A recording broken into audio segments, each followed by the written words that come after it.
out of ammo. I'll use this.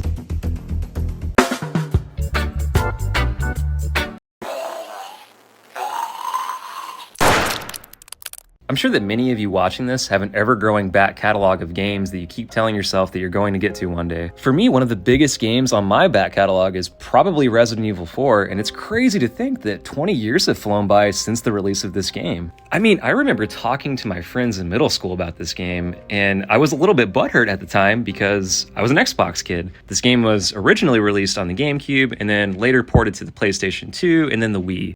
I'm not telling you anything new by telling you that this game had a tremendous impact on the gaming industry. But was it worthy of the praise at the time, and how does it look and play today? I've heard this game described as a game that many people wish they could experience again for the first time. So who better to give you an honest opinion than me, someone who's never played the game before. So strap in and let's see how it holds up.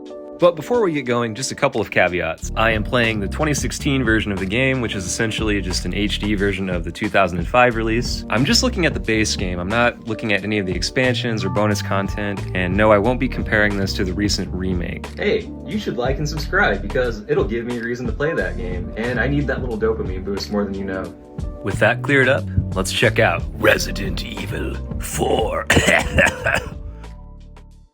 While I missed this game after its initial release, I would eventually play Resident Evil 5. That game received mostly favorable reviews, however a lot of fans criticized it, in part because of the game abandoning its survival horror roots and leaning more into the action elements that made Resident Evil 4 so different from the previous entries in the series. All to say, I really enjoyed 5, but 4 felt very familiar to me. It's safe to say that 5 gets a lot of its DNA from 4. A lot of people criticize the gameplay of both of these titles, calling it cumbersome or clunky, but I disagree. I think there's a certain finesse to it, and perhaps a lot of fans would agree with me. But once you really get going, you're just popping off heads and running from building to and fro, it feels super satisfying. The weapons pack a punch, and it just feels good to play. But in the defense of those people, I would agree, there is a learning curve here. I would argue, however, that it's that very learning curve that helps add to this overall sense of tension and fear that's so pervasive throughout the game. Perhaps it's not so bold to say that Resident Evil 4 is more fondly remembered than its successor because of the atmosphere. As you hear the chanting of cultists as you're navigating these dark corridors and dead, foggy woods, your you-know-what hole will pucker a few times, I promise.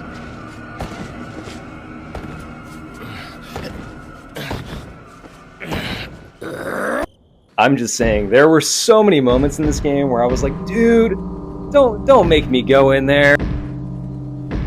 Look, graphics aren't everything, and maybe some of these textures are kind of muddy, but I think that the art direction and the presentation and the sound are all just stellar. I struggle to think of a lot of contemporary titles that have caused me so much stress, and I mean that in the best way possible, but it's just a cool feeling when, you know, an enemy grabs you and you're just like, oh, fuck, get off of me. This is a great game, and it's the fastest I've completed a game in years. But I was a little bit tickled when Game Informer said that there were no flaws with this game. Well, I think they might have been smoking a little too much of the green herb, if you know what I mean. When this game is at its absolute best, it can feel like one of your favorite horror movies come to life. But to call this game perfect just ignores a lot of pretty obvious problems, in my opinion.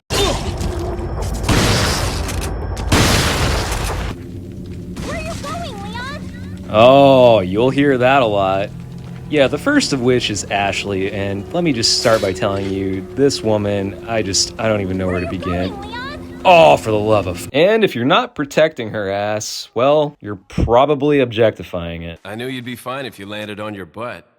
Which leads me to my biggest complaint with the game, the inconsistency of tone. Now, I can turn a blind eye to cheesiness. That's totally fine. I love cheesy action films. And yeah, this game, it does feel scary at times. It feels dark. It feels morbid. But then it completely just does a 180 at certain parts, and it feels like an action film from the 2000s. It feels like Enter the Matrix or something. And on the subject of tone, this game is just randy, dude. It is just fired up, let me tell you. I see that the president's equipped his daughter with ballistics, too. How rude!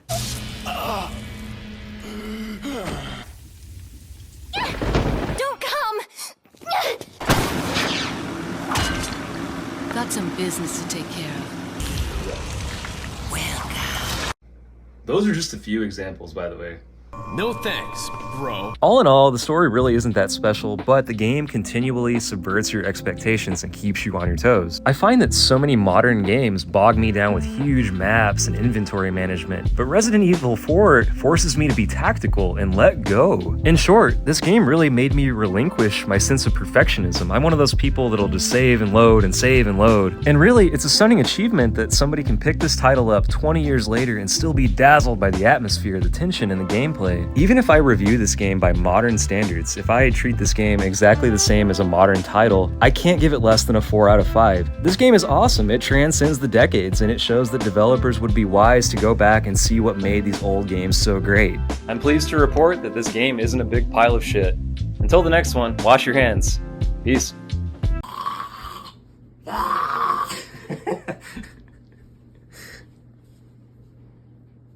There we go.